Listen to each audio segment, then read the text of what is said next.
perkenalkan nama saya Aulia Syahrianata dengan NIM 122422119. Di sini saya akan menjelaskan atau mereview tugas-tugas yang sudah saya buat dari sebelum UTS, yaitu dari tugas 8 sampai dengan tugas 13. Yang pertama yaitu tugas 8 terlebih dahulu tentang uji non-parametrik. Di tugas ke-8 ini dibahas pengujian hipotesis non-parametrik menggunakan PSPP. Konsep uji non-parametrik ini penting digunakan ketika data yang kita miliki tidak memenuhi asumsi distribusi normal atau skala datanya bersifat ordinal dan nominal. Di video ini dipraktikkan 3 jenis uji utama. Pertama yaitu uji one sample Kolmogorov-Smirnov untuk memeriksa distribusi normalitas data dasar. Lalu yang kedua ada uji Wilcoxon sebagai alternatif dari parity test untuk membandingkan dua kelompok data berpasangan seperti variabel sebelum dan sesudah perlakuan. Dan ketiga ada uji Friedman untuk membandingkan lebih dari dua kelompok sampel yang saling berhubungan. Semua langkah pemilihan menu di PSPP dijelaskan dengan sistematis. Lalu selanjutnya untuk tugas 9 yaitu ada analisis regresi sederhana. Tugas 9 berfokus pada analisis regresi linear sederhana, yaitu metode statistik yang bertujuan untuk mengukur sejauh mana hubungan sebab akibat antara satu variabel independen terhadap satu variabel dependen. Pada kasus ini variabel masa kerja digunakan untuk memprediksi besarnya gaji. Video ini memperlihatkan alur pengerjaannya secara urut, mulai dari pengujian korelasi bivariat untuk melihat kekuatan serta arah hubungan antar variabel, lalu analisis statistik deskriptif untuk mengetahui karakteristik data, hingga permodelan regresi linear sederhana untuk melihat nilai koefisien dan kontribusi variabel bebasnya. Selanjutnya yaitu tugas 10, analisis regresi berganda. Di tugas 10 dipraktikkan analisis regresi linear berganda untuk dua studi kasus yang berbeda.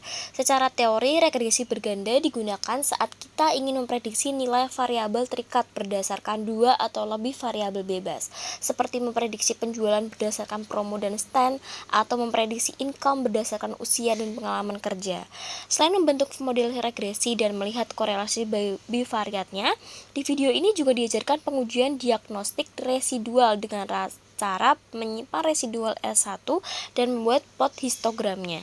Langkah ini penting untuk memastikan apakah residual dari model regresi terdistribusi secara normal atau tidak. Lalu, tugas 11 yaitu regresi berganda dan uji hipotesa parametrik. Tugas 11 ini merupakan kelanjutan dari permodelan regresi berganda yang dikombinasikan dengan pengujian hipotesis komparatif parametrik. Konsep uji hipotesis komparatif digunakan untuk mengetahui ada tidaknya perbedaan rata yang signifikan antara kelompok data. Di video ini ditujukan dua titik utama, yaitu yang pertama independent sample t-test dengan menetapkan grouping variabel untuk membandingkan rata dari dua kelompok yang saling bebas seperti kelas 1 dan kelas 2. Serta yang kedua yaitu ada paired sample t-test untuk membandingkan dua kondisi dari subjek yang sama atau kondisi sebelum dan sesudah. Seluruh alur input variabel dan definite groups di PSPP dijabarkan secara jelas. Lanjut pada tugas 12 yaitu regresi berganda dan transformasi skala Likert pada tugas 12. Materi yang diangkat adalah permodelan regresi berganda yang diintegrasikan dengan teknik pengolahan data kuesioner berskala Likert. Skala Likert umumnya mengukur sikap atau persepsi responden dalam bentuk butir-butir pertanyaan yaitu P1 sampai P10. Secara metodologi, sebelum data tersebut dianalisis lebih lanjut ke model regresi, skor tiap indikator harus dijumlahkan terlebih dahulu menjadi skor komposit. Di video ini diperlihatkan penggunaan fitur transform atau compute di PSPP untuk menjumlahkan item variabel. Selanjutnya dengan pengujian statistik deskriptif serta distribusi frekuensinya sebelum masuk ke pemodelan regresi Y terhadap variabel-variabel independennya.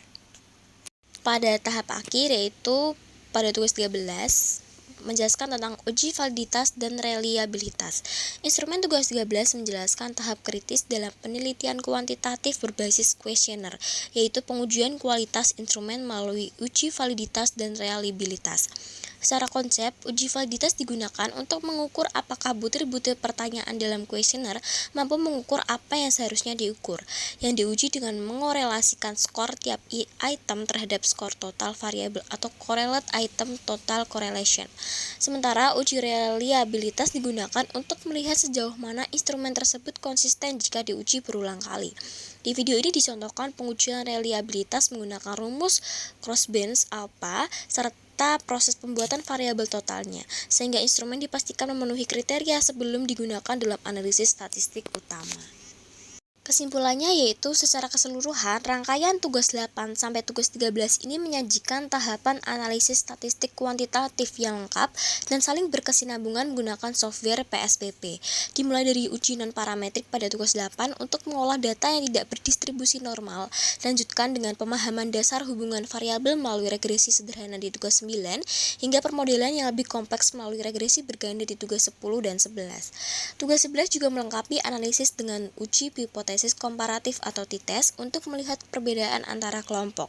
Sementara itu tugas 12 dan 13 berfokus pada riset berbasis instrumen kuesioner, mulai dari teknik transformasi skala Likert hingga pengujian kualitas data melalui uji validitas dan reliabilitas Cronbach's alpha. Penguasaan seluruh teknik ini menunjukkan pemahaman yang utuh, bukan hanya sekedar cara mengoperasikan PSPP, tetapi juga pemahaman alur metodologi penelitian kuantitatif secara runtut dan tepat. Berikut review yang sudah saya buat dari tugas-tugas sebelum UTS. Sebelumnya mohon maaf jika ada perkataan yang salah. Terima kasih.